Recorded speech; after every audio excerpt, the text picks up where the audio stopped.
जिस तरीके से सदन पिछली भी सत्रों में हमने देखा, लगातार विपक्ष का वॉकआउट कर जाना, फिर अपनी बात रखना और सरकार उसको बढ़त के तौर पर देखती है।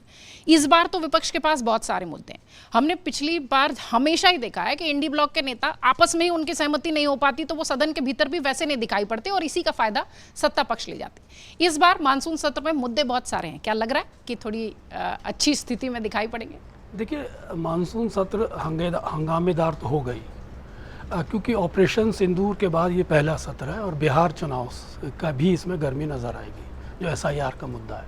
लेकिन ऑपरेशन सिंदूर में जिस तरह से सेना की सफलता से लेके कूटनीतिक विफलता के बीच का जो एक अल्पकालिक ये समय है, ये काफ़ी महत्वपूर्ण होगा चर्चा के पॉइंट ऑफ व्यू से।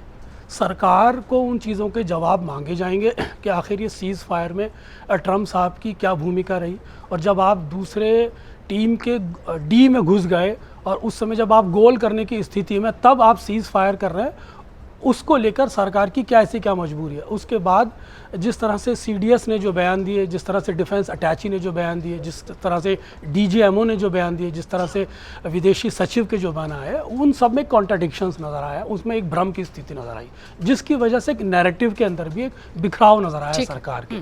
तो कुल मिलाकर आप कह सकते हैं कि राजनीति दोनों तरफ से होगी, और जब राजनीति होती है तो परसेप्शन भी बनता है, और बिना परसेप्शन के राजनीति नहीं होती और बिना राजनीति के परसेप्शन नहीं होता। दोनों चीज़ जरूर होगी और ये टकरावदार होगा और अंत में एक सुलह हो जाएगी, बिल पास हो जाएंगे।